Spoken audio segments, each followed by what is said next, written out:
Okay, so thank you very much. It's a pleasure to be here. I want to thank Asofondos basically for the opportunity of moderating this very interesting panel, which we basically try to set up. So with us today, we basically have, I'm gonna have to change this here in order to see your titles. We basically have Joseph Nelson, which is the Senior Director, Index Investment Strategy from S&P. We have then Lupin Raman, which is Executive Vice President and Portfolio Manager for Emerging Markets at PIMCO. And then we have Gargi. We have Gargi Chowdhury, which is Managing Director at BlackRock. And last but not least, we basically have Dan, which, let me see you here. I lost you. Oh, great. This is very well organized.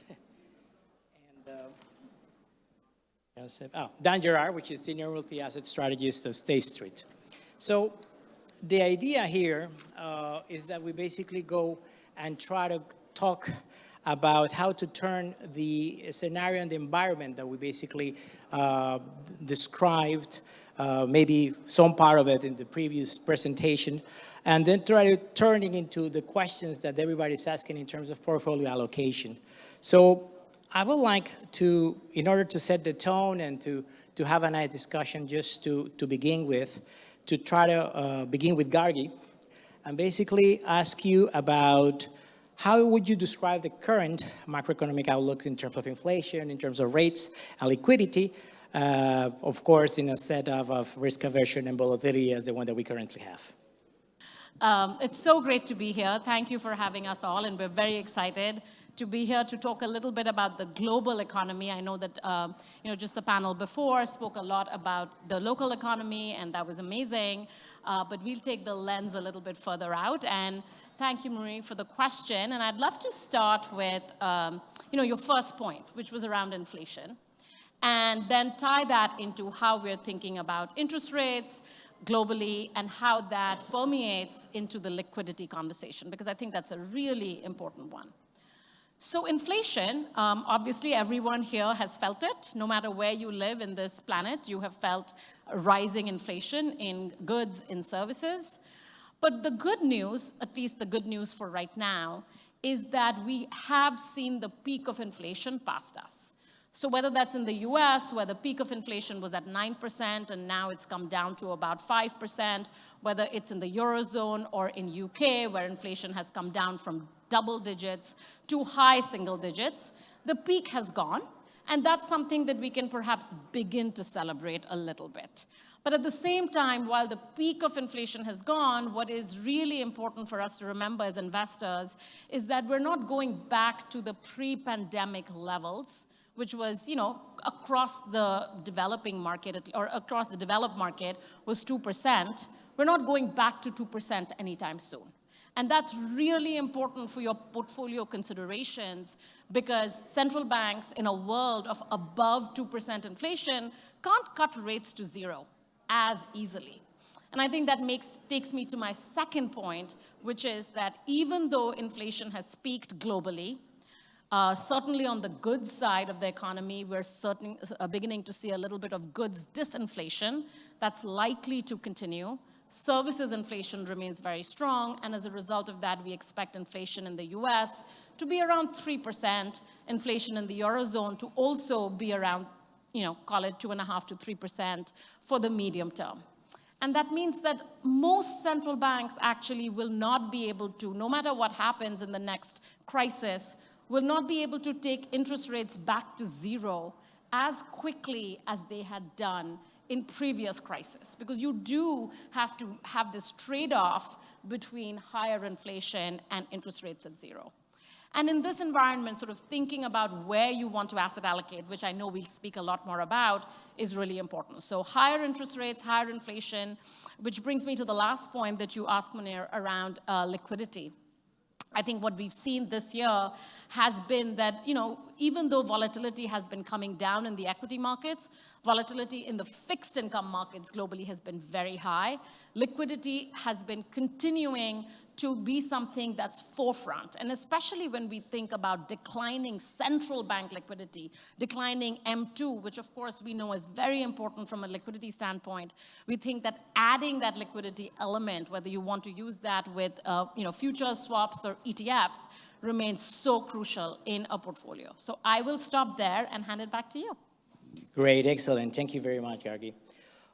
I guess regarding the recent situation with some regional banks in the US, this question is going to go for Dan, basically. I will say that one of the many lessons that we're learning from that recent episode is that you could have a portfolio of AAA, very good securities, and then you don't incorporate all your risks, and then you end up in trouble, big trouble. So then I think my question to you would be, what do you consider to be the main risk for investment portfolios given the environment that we currently are? It's a great question. And I think we can think about these things maybe in three different categories right now. The first one I would want to highlight is that risk concentration actually remains very high in global markets.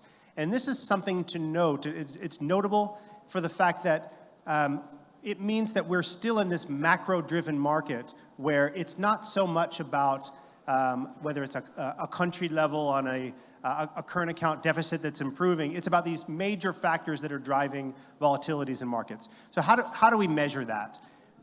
We could look at just a covariance matrix across assets and see that correlations are still high. But I think there's a better way to think about this. One of the things we'd like to look at is something called systemic risk. When people hear that, they think systematic risk. Systematic risk is like the risk of the market in a single security. Think of it as the opposite. How much of the market risk can be driven by very few things? So one of those ways to measure is to think how much of market variance, how much of the market volatility is being just driven by a couple of factors. And in the more diverse times when we have more of a micro market, that still is maybe 60-65% of the market is driven by a couple of factors. In this time, it's north of 80%, 80-85%. Pandemic, north of 90%, very correlated markets. So the fact that markets remain so interconnected right now is a major risk to portfolios overall. It's very hard to see stress factors not rippling through the system. Second factor, or risk to take note of, is that we have a disconnect in the market right now between what economists are thinking, what the sell-side analyst is thinking, and what reality looks like on the ground. It's a disconnect that's kind of hard to make sense of, and there's a lot of circular thinking. So maybe to put that into context, if we look at the U.S. expectations for earnings growth, and now I'm putting the U.S. in focus because if we think this is a macro-driven market, then really what's happening in China, what's happening in the US, what's happening in Europe matter much more for the global asset classes than almost anything else. But if we look at US earnings expectations, we're at 8 to 10% earnings growth expectations for the next couple of years. If we look at real economic growth expectations, and we got a new GDP number today in the US, which was quite low, maybe 1 percentage point below expectations, mostly driven by business investment, not consumption still. And to the previous point, to Garga's point, it's showing that there is still a inflation services underlying factor. But how do we get 8 to 10% earnings growth where economists are expecting a less than 1% year-over-year growth in the economy next year? It's very hard to make those numbers fit, especially because, remember, we're talking real economic growth, nominal earnings, that even the Fed is expecting inflation to fall to about 3% by the year end. So right now, maybe the thing that we forget is that nominal growth in the US is very strong. It's 7%. A nominal growth contraction almost never happens. It's only happened 3 times in the United States in the past post-war period. But with the inflation falling, the expectation is that nominal growth would have to fall significantly. When you get a recession, history tells us that we typically get 20 to 60% earnings growth contraction. Even if we get a mild one, earnings growth is too high. I think that's another risk here, is that corporates are not quite, someone's not seeing the reality between those 2 connections. The third is liquidity, and Gargi talked about this as well, and I think liquidity is an important factor here. What environment do we see liquidity expanding in this coming year? It's very, very hard to see.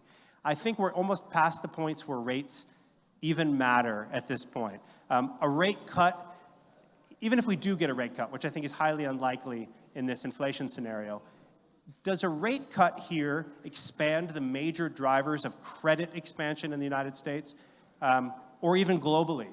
Does an ECB, is the ECB have enough flexibility to cut rates in Europe, given that inflation is stickier there than almost anywhere else?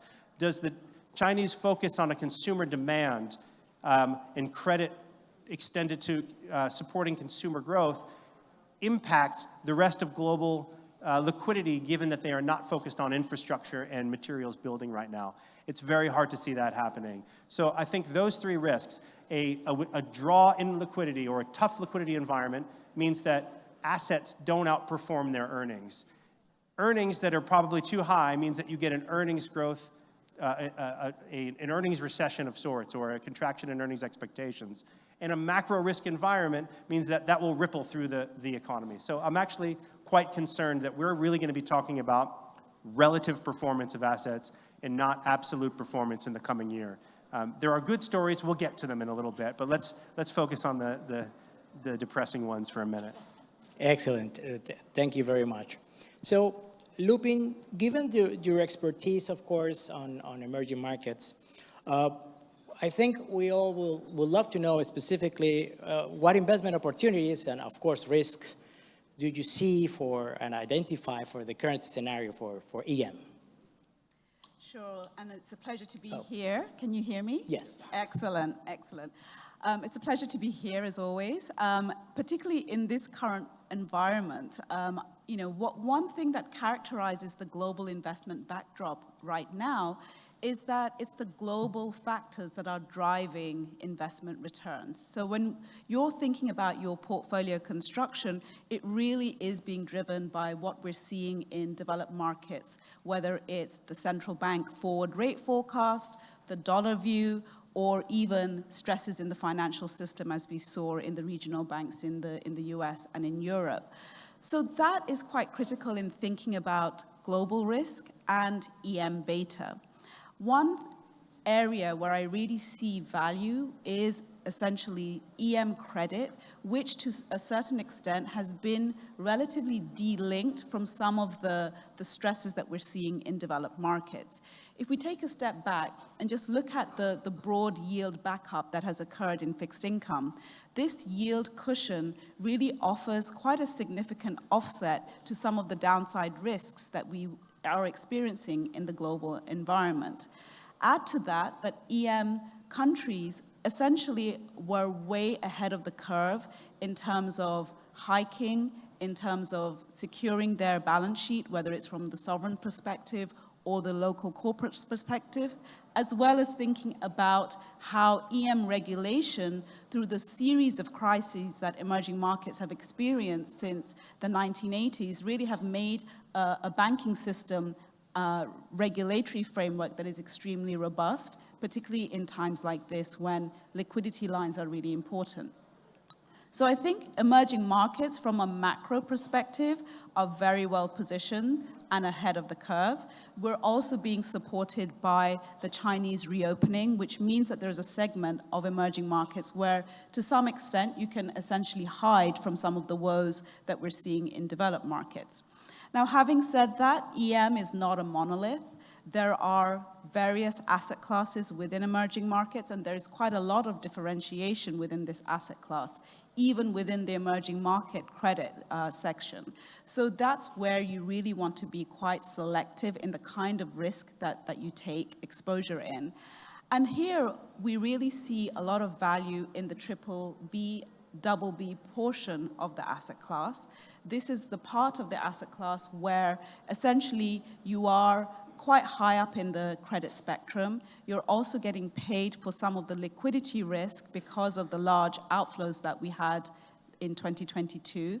And essentially, you're able to harness some of that risk premium that has been built up without some of the downside risks that you may experience in, for example, the lower rated US credit spectrum.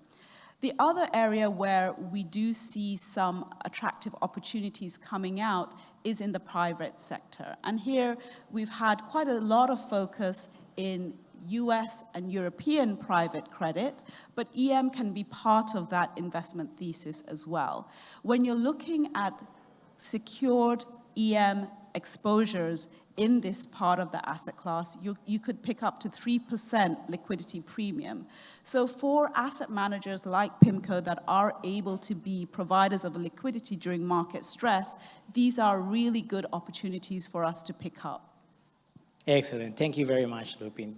Joe, I guess thinking about the previous years, kind of thinking of beating ETFs and indices has been extremely difficult. It's one of those situations in which, especially the media has always, I think our jobs, for some of us, is kind of irrelevant because you just buy the ETF, follow it, or just buy the index and follow it. So how do you see that dynamics going forward in the sense that are there specific sectors or instruments that do you think that may be interesting for this year? Yes, thank you. Good morning, and thank you, everyone. It's good to see so many old friends here.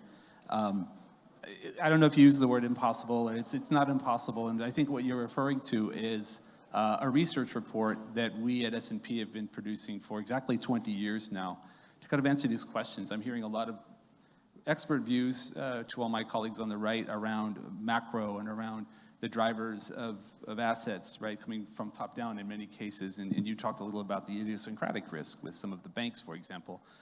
And these raise questions that investors have had really for a very long time around how do we implement these views, right?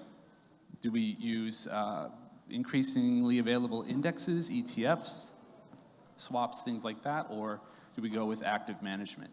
And you pointed out the data that we've seen over 20 years of our research report, which is called SPIVA. It stands for S&P Indices versus Active, S-P-I-V-A. You can Google it and find the latest reports. That's my shameless plug. But we just recently released the 2022 versions, and we do this across 6 continents, many countries, more than a dozen countries. We don't do it for Antarctica yet because penguins are not managing any active funds that I'm aware of, but once they do, we'll be there. But the results that we're finding over 20 years are really quite striking. For example, we'd find that in US large cap equities, for example, 95% of managers underperform the S&P 500 over 10 years. Same thing with small caps, right? A space where you would think there might be more of an edge for alpha, about 95% underperform over 10 years. And the results vary over shorter periods of time based on what's going on in the world and the opportunity. Even in EM debt, you really need to be finding the best manager you can and listening to an expert around what's going on, because even in that space, it's less than 10%. Beat that benchmark over 10 years. And so what we've seen as a result of that is movement into indexes alongside a select few strong active managers. I think it's worth noting, though, why this happens, right? It's not about skill all the time. It's not about people not being good, because they're very well-resourced, well-trained teams of people at very well-regarded firms who are doing this and across asset classes. And for us, I think there are really 3 key reasons why active management is hard, whether you're an individual trying to pick stocks and bonds or an organization. And one is what we call skew. And what I mean by skew is the distribution of an asset's returns. If you look, for example, at the S&P 500, but you see this in other markets too, over the last 20 years, you'd find that only 30% of stocks outperformed the index return. So if you're going in without extra information and trying to pick them, probability is that you will not pick an outperforming name. The index return is higher because a stock can only go down 100%, but it can go up many multiples of that, especially over a 2-decade time horizon, right? And so You have a small number of stocks that drive that return upward, which leads to, away from those idiosyncratic stories, things like SVB and Signature Bank, et cetera. So that skew can be overcome by capturing the index and using that in an allocation. The second factor is fees, right? If you have, again, running a well-resourced active management shop, you automatically have a little bit of a higher hurdle to overcome those costs, and that plays more favorably to indexes. And the last is, I think, an interesting one, which is the professionalization of the asset management industry. And what I mean by that is if you went back to the days of Benjamin Graham or any of these early investors talking about how to find excess return in the market, they'd spend their nights poring over financial statements from firms and reading paper and calculating out where they could find value. Not many people wanted to put in the work to do that. And today, just a few weeks ago, I was talking to a hedge fund in New York that is spending millions of dollars, dozens of people on a team to do one thing, which is to reduce their trading latency by 10 milliseconds. That's it, right? They're investing in, so the amount of information, the professionalization, the competition has risen so high that if you think about the distribution of alpha, like a Bill Sharp paper from 30 or so years ago, not everyone can outperform. Those that do are taking it from somewhere else. And so these trends play into favor of indexes over time, even though active managers do exist that can outperform. So what we're seeing to finish up in the future, in the current stage, there are a lot of things going on. I'm sure Gargi could talk to this, anyone could on what they're seeing, but for us in indices, it's two trends, I think, right now. One is fixed income. There has been tremendous growth in index-based fixed income investing, both through ETFs and other instruments. A lot of that has been borne out from, when you talk about liquidity, the fact that these kinds of, like a high yield ETF or index is trading at elevated volume during times of stress. These become the quickest access vehicles that people can trade quickly at low cost rather than trying to source all the bonds or sell them into a difficult market, especially in high yield.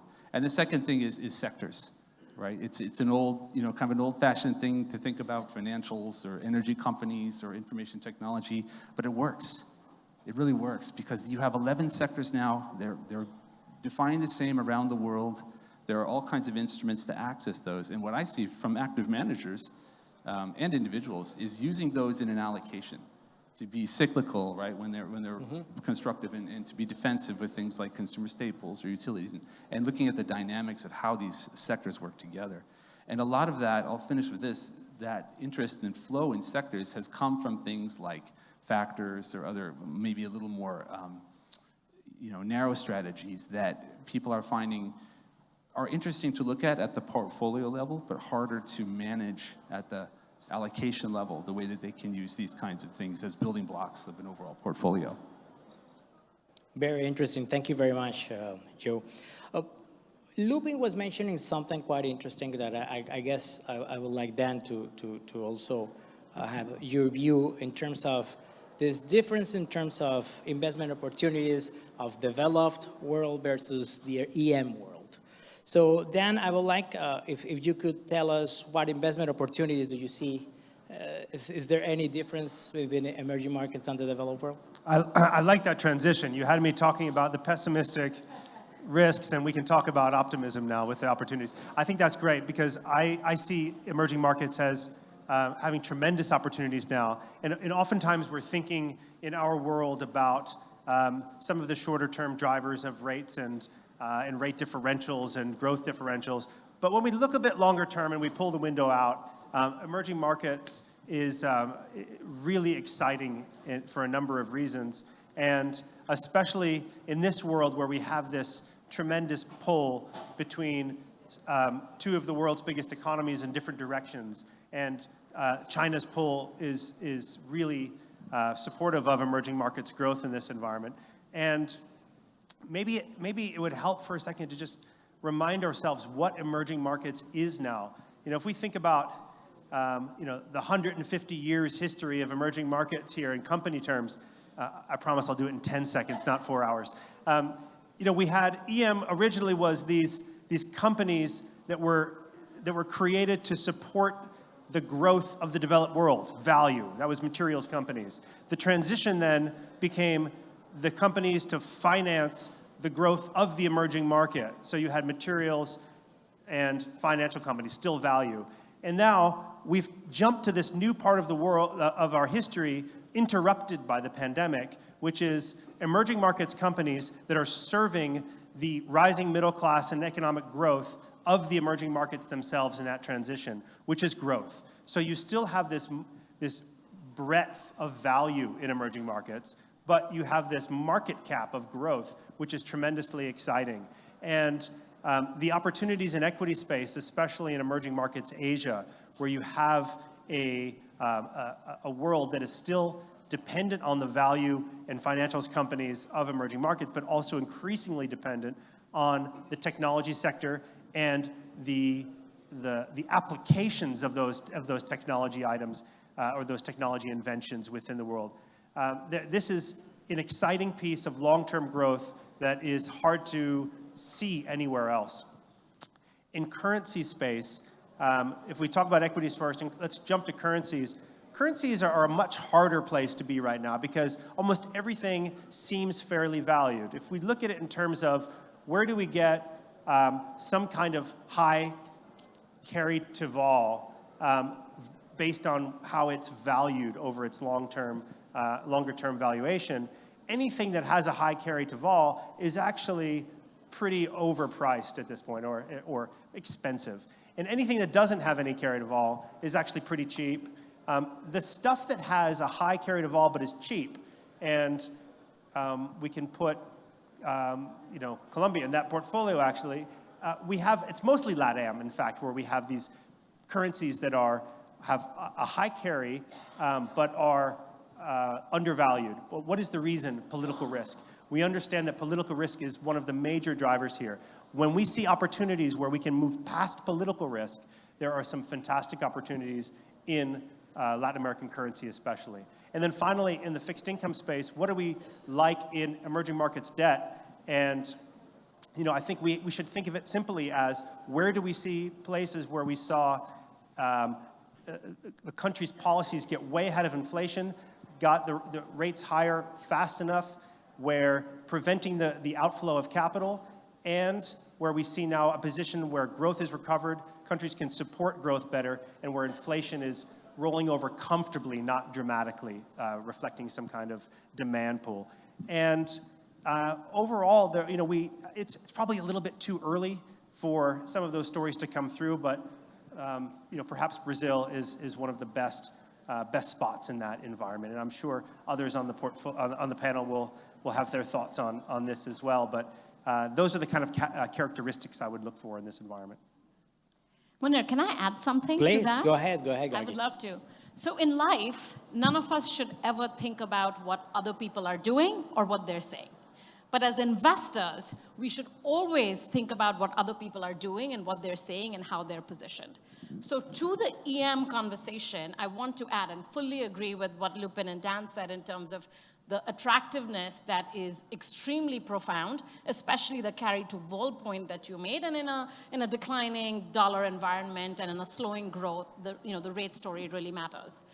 One thing that I wanted to bring lens to this audience, especially from a US investor standpoint, EM and international broadly is extremely underowned by US investors. And this has been the case for a very long time. When I speak to US wealth investors, when I speak to large RIAs, especially in January this year when we had that surprise reopening in China, the first question that I was asked is, I am very underweight my benchmark in EM equities and EM debt. Should I go back to benchmark? They weren't even looking to go overweight. They were looking to cover their underweight and go back to benchmark. And there was that little moment of opportunity in January when there was an outperformance and people did or didn't. But mostly EM by US investors is an extremely under-owned asset class. So when we do see the move happen and US investors move towards capturing that move in in EM equities and in EM debt, we can actually see that go further than what even valuations and macro fundamentals will portray because it is under-owned. And this is something that this audience should really remember because US investors have a very strong home bias. And in today's world, when US equities are looking, I think, quite rich, and you were making the point on earnings earlier, I think we should keep in mind how different investors are positioned. So not in life, but in investments. Couldn't I'll hand agree it more. back to you. Excellent. So I guess the next question came from something that Gargi basically said, because of course we being Colombians, being part of the emerging world, we saw the behavior of assets back in January, and we were very optimistic. We say, hey, money is finally coming back. So I guess for Joe, what I would like to ask you is, do you think that this new wave of emerging market appetite is really here to stay, or is it something like a transitory thing? I mean, Gargi, as a member of her team, we both know, who can talk about how flows are always transitory, right? It depends how long you're looking at them, but you know, I will plug the report they do on a monthly basis to see where these trends are going in terms of ETFs. It's definitely, you know, started out the year very strong for EM. As I've been an observer of the flows and the interest in the asset class. And you know, that's expressed itself a lot of different ways. And I think that's still continuing for reasons that Gargi outlined. I think there's still a lot of interest there, and there should be. You should be thinking, like you said, think about what other people are doing in this context. What we see is just as an observer around how that implementation takes place. I can share some more statistics. I think, as I mentioned before, you know, in emerging markets over 10 years, something like 85% of active funds underperform. So you're seeing this flow going into ETFs, not always related to the macro conditions, largely because of that, but there's some portion of that are switches out of maybe some underperforming funds, and also movement flows into the outperforming ones. Mm-hmm. But this creates, I think, a dilemma for investors where you really have to think about your own behavioral biases, you know, overconfidence, things like that, to say, how do I manage this situation? For example, you know, if you find those 15% of active funds that outperform in EM, that's step one, right? There's a second step of, can I, as a investor or asset owner, identify those funds? Can I choose the right ones? Do I have a process? And you could use something simple like, say, I'll look at the top quartile over some period of time. But that leads to, I think, the third level of probability, which is something we call persistence. And we research on this space as well, alongside with SPIVA, where we look at how many managers outperform or underperform. We also look at how consistent they are over time. And so, for example, and this is why when people find a really good active manager in a space like EM or EM debt, it's important to hold that with great value, because in EM debt, for example, if you take the top quartile from 5 years ago and then run that same group forward to the end of last year, you'd find that only 14% of those managers stayed in the top quartile. Right? Most of them fell below the top half in terms of their performance over that second period.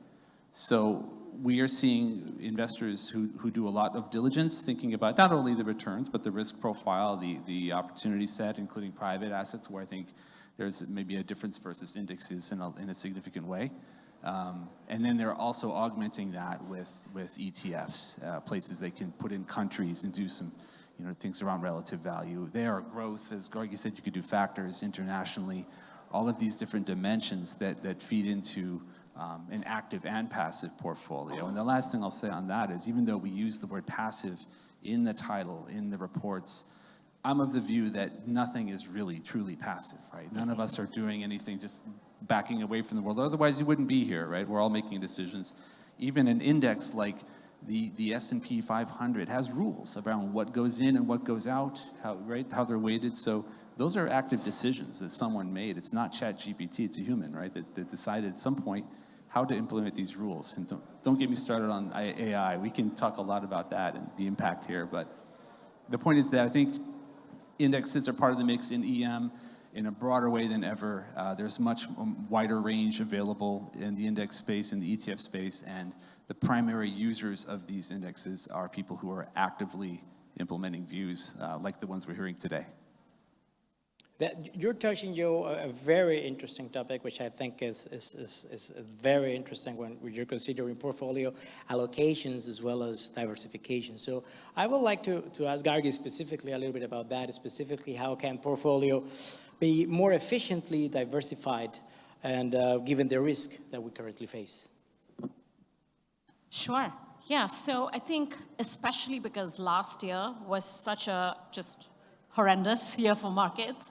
And for the first time ever in the history of some of the data that we keep, you had the 60-40 underperforming, you had fixed income having double-digit returns for the first time ever.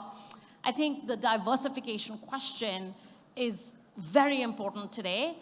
And I think the three things that I want to point out here. Number one, a lot of people have already questioned the validity of a 60-40, like the validity of having this risk parity behavior where you have your equity hedged with a fixed income, and does that work? Now, that actually certainly did not work last year because, of course, you had central banks raising rates.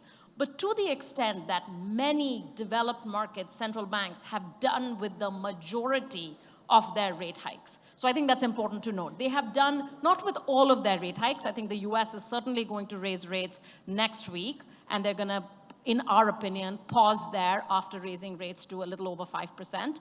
But ECB and the Bank of England, they're still going to continue on their rate raising path, but they are done with the majority of their move, and the market has priced a lot of it in. With that context, the viability of having negative correlation with your fixed income allocation in your equity portfolio comes back again. And I think that's really important. And we had lost that not just last year, but even historically, when we had rates at zero for such a long period of time, we weren't really earning a lot of income in fixed income. So it was really hard to think about the validity of that in a long time portfolio when your rates were so low. How much cushion did you have? I heard a few people talking about cushion. If rates move just 20 or 30 basis points higher, you would lose your entirety of your cushion in that 30 basis point move. Now, today in the fixed income markets, especially I'll use US as an example, interest rates can move about 80 basis points higher on the 10-year point, and you still have a positive result. That is good diversification. But of course, a lot of people will continue to sort of question that 60-40 efficacy because you did have that year like last year. So remembering that we're done with most of the hiking cycle in the majority of the central banks, and a lot has been priced in, and the cushion is very meaningful when thinking about your fixed income allocation. And we think that this is a generational opportunity to own fixed income in your portfolio because it has brought back its ballast properties. Number two, and I absolutely am not someone that often speaks about gold or other assets that don't have a cash flow associated with it, but there are some assets that you can find that are going to be non-correlated, or even negatively correlated to your equity and your bond portfolio. And I'd say that gold is one that, at least for the next maybe 6 to 12 months, can have a little bit of a shine or luster, if you will, to use a gold term. And I think that's because you have that declining real rate situation. You have a situation where you have a little bit of a risk-off move about to happen in the markets. And then, of course, you have the ever-present declining dollar fear in the markets, all of which bode very well for that sort of alternative asset class. And then lastly, I'll say that even within your equity markets, if everybody has that allocation, whether it's 60, whether it's something else, sort of diversifying your diversifier. So thinking about where you can allocate within the equity markets to get a proper diversification is very meaningful. So I think EM, and we've all talked about that a lot, so I won't talk about it again, but allocating to certain corners of the EM market which do well in this reshoring wave that we're seeing, allocating to certain corners such as minimum volatility or higher quality companies can give you a diversification within your broader equity allocations that we think make a lot of sense. So those 3 points is what I'd leave you with, Munir. Excellent. So I guess on the same line, Lupin, we will love to know your secrets specifically in terms of how are you currently maximizing returns, active versus passive? Well, it's no secret. I think that the key is really being actively selecting which issuers and which countries you want to take exposure to. And this is where I have a difference of opinion to what Joe mentioned, which was very much true in the equity space. But in the fixed income emerging market space, passive strategies have underperformed active managers, except for the fourth quartile of managers. So, if you are really thinking about investing in EM fixed income, you really want to be focused on which portion of the asset class is really going to be a positive generating part of the asset class, minimizing volatility, but also be able to select which credits you want to be long. You are no strangers to emerging market volatility given the events of the last couple of days. You tell me, would you like to really be passively managed against those types of volatility or actively managed against the type of political and geopolitical risks that are quite frequent in EM? And what we really see essentially is, given the various types of ratings there are within this asset class, you want to be able to really focus on the portion of those asset classes that are really oversold. And as I mentioned previously, we see value in EM external, but really in the triple B, in the double B portion of the asset class. The frontier space is one where you may get managers who are searching for yield because they are benchmarking themselves against the index, but really they will fall into a lot of trouble, as we've seen over the last couple of quarters in countries that are in default. We want to avoid those black hole risks in active management strategies. Similarly, on the local rate side, if you're really looking at the index, you have countries where you have inflation, which is extremely high, and the central banks are really managing for very low negative real rates, as in countries like in the EMEA space.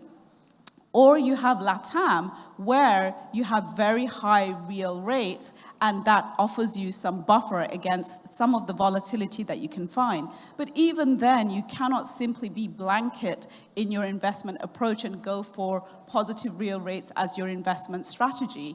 You really want to be selective. So, a country like Brazil, where the current real rates, particularly in the belly and the back end of the curve, are much higher than historical real rates premium, as well as forward-looking views in terms of where the fiscal and inflation rate strategy is going to go, maybe some areas where you want to take risk. On the other hand, a country like Colombia, for example, where there is a lot of noise on the political front, which is building up premium in the local curve, may be one where you want to be a bit more cautious. And so having that active management slant is incredibly important in EM to be able to harness and maximize returns while adjusting for the downside. Excellent. I guess for this last part, it will be very interesting, the fact that you're in front of portfolio managers of all different asset classes and everything. So I think I would like to begin with Dan. This is kind of the same question also for Gargi, but I would like you to tell me where in the different asset classes do you see the clients focusing on these days? Thank you for that question, because I can let you behind the curtain a little bit here and see some interesting, some fact-based vision of what's actually happening in the world. We have this advantage at State Street as being the administrator of tens of thousands of institutional accounts, tens of trillions of dollars of assets globally.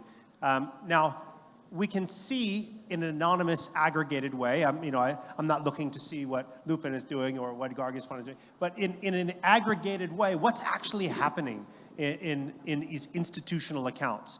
And it's actually quite fascinating, because in aggregate, when you look at multi-asset portfolios right now, you might expect that there is some extreme built up, that investors have some extreme position in equities, or they've built up an extreme position in cash. And we couldn't be further from the truth. There's this budding anxiety in the markets, and it's understandable, but actions are not quite there yet. We're seeing nervousness more than anxiety. So if we look at levels of cash in institutional portfolios, they're about average. They're not anywhere near where you would see during crisis times. If you look at levels of equities, they're much closer to where we were, high. They're average, but closer to a higher position than they would be a lower position. We never, ever got back in this past cycle to where we were at previous peaks in equity exposure in multi-asset portfolios. That's amazing. Amazing at what the equity market did, and that we never had equities as a stronger part of the position, even though bonds were probably the riskiest part of anyone's portfolio for the past few years. Bonds now are slowly rising as a portfolio choice, understandably, and that's where we see the biggest change in institutional portfolios is money coming in to fixed income, and it's understandable, and we agree with that scenario because of the risks in the equity space. Now, let's get a little bit under the surface a little bit more. In equities, and this is where we have some divergences, investors are nervous. They are selling cyclicals, buying defensives. They are, however, still overweight developed markets, buying some EM, but not to the level where you would expect at this point, just still very underweight, as Gargi said. And they're still buying dividend yield and quality. So there's this defensive nature to equity positioning. In currencies, there's a defensive nature to currencies. They are still overweight the US dollar. There isn't a strong pull back into EM currencies yet. It's still more of a defensive positioning. Fixed income, believe it or not, it's actually much more risk-taking, looking for much more credit exposure, high yield versus investment grade at this point. So there isn't the same kind of negativity in fixed income, even though holdings of investment grade are actually much higher. A bit of a weird one. Commodities, much more negative. There isn't the flow back into materials that we maybe thought we would see in a China reopening. However, they are still a bit underweight. Investors are underweight. So the multi-asset portfolio is about neutral. Now here's where I would just tie it together, that what we have seen definitively is that investors, institutional, global, long-only investors around the world, in great breadth, are now becoming rally sellers, not dip buyers. And that's an important distinction, that they are now underweight, slowly underweight risk. They have a risk-averse behavior in aggregate. And when we see assets rally, they sell that rally and come back down into their current levels of benchmark. That's a dramatic change from what we saw during the pandemic, where we saw risk appetite above zero, meaning any pullback in assets, institutional investors hung on to it and bought more of. The opposite behavior is true now. And as Gargi said, this we should pay attention to in this institutional behavior in markets, because it's not just US, it's global. This is what's happening. Gargi, same question for you. That was excellent. So I'll just add a couple of things that we tend to look at. So what we do is we look at what investors say they're doing, and how do we get that? We look at a bunch of surveys, we have our own surveys, and we look at institutional as well as retail investors that we survey, and we say, what do you want to do in the markets? And then we add on top of that, what are the flows telling us? So if you say you want to be overweight, have the flows indicated that you're also overweight. On the flip side of that, if you said you wanted to be underweight, have you actually been selling, or have people actually been buying? So kind of looking at a grid of where is there love and actual reciprocation versus where there is hatred and no reciprocation. So looking at that spectrum, we get a lot of good sort of information on what people are saying they want to do versus what they want to do. So to your point, definitely investors want to own fixed income. That is something that we saw actually from October, which is awesome. But interestingly, they have been buying fixed income only in the front end of the curve, which makes sense. The yield curve in the US is very inverted. You're earning more income in the front end of the curve. But as we've seen this move lower in rates, if you didn't step out of the front end, if you didn't actually buy duration in the 10-year part, if you didn't buy the ag, if you didn't buy the global ag, you didn't get to participate. But investors want to. They wanted to buy it, but they kept missing the rally. everyone keeps wanting that 4.5% on 10-year Treasury, but you keep missing it. So when it got to 4, it stayed there for 1 minute and then it rallied back. Where do people want to own risk and buying risk? So which is the most loved place?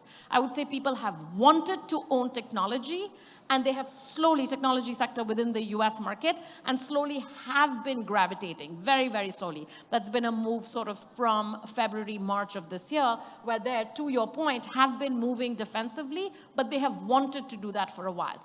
Which is interesting because we have had that 20-odd% rally, and any further rally will have to come from earnings being very strong as opposed to the technical nature. Finally, I'll point out one interesting thing that I have found, which is in the European space. Now, Europe has had this unloved, if you will, rally. Many people did not want to participate in Europe at all. So Europe was one place that people wanted to be underweight and did not want to allocate, but actually has seen tremendous performance, and there has been a little bit of performance chasing. Now, those of us who have invested in Europe in the past, we have seen that Europe is not a market where you want to performance chase. It hasn't worked out in the past. But that is something that we're seeing over the last couple of months. So again, just to recap, fixed income, people have loved it, but haven't owned enough of it, certainly not in the duration front. On equities, definitely a big bias to quality, and within quality, definitely to the tech space. That has been something we have seen. A little bit towards energy as well. And then finally, European equities has been a big question mark for investors. And I said this earlier, and I'll say it again, EM equities and EM bonds continue to be an area of the market which continues to be extremely underowned. So watch for a rally in that space, be very chased by investors. And I'll stop there. Excellent. Lupin, how are you seeing the flows into the EM world shaping up? So to reiterate what Gargi said, EM is very much underowned, particularly in the fixed income world. Last year, we had quite a significant outflow from the asset class, both the external and the local portion of the fixed income asset class in EM. This year, we're actually seeing quite strong inflows into the external part of fixed income.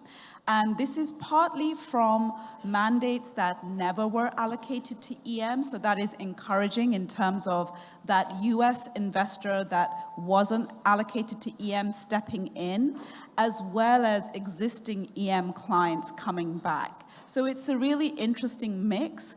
Most of that focus has been in external. We are seeing some interest in local, but by and large, really the underlying structural interest that we're seeing in the EM fixed income world is for ESG-related strategies. And we haven't really spoken very much about that, but that is a theme that we've seen over the last 5 years.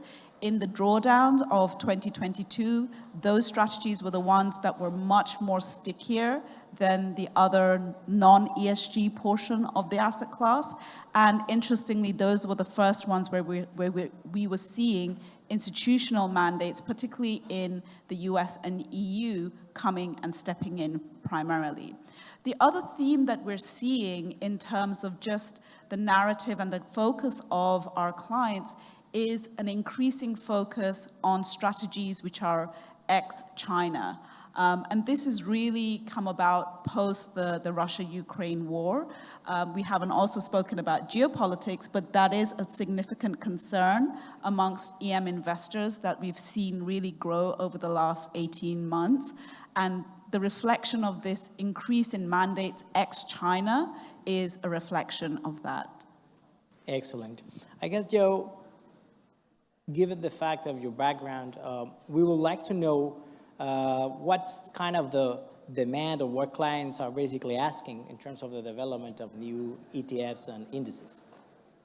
I think Lupin gave a perfect segue there as well. I'll start by saying we calculate over 900,000 indices daily at S&P. I was astounded to learn that when I did, but it's a lot, right? And when you look beneath the surface, you can name many of those, the first dozen or so, but many of these are custom, right? And many of them are tailored for things like ex-China or with an ESG specific objective, and many of them are for the basis of active products, right? The benchmarks that an active manager may have asked us for their internal use.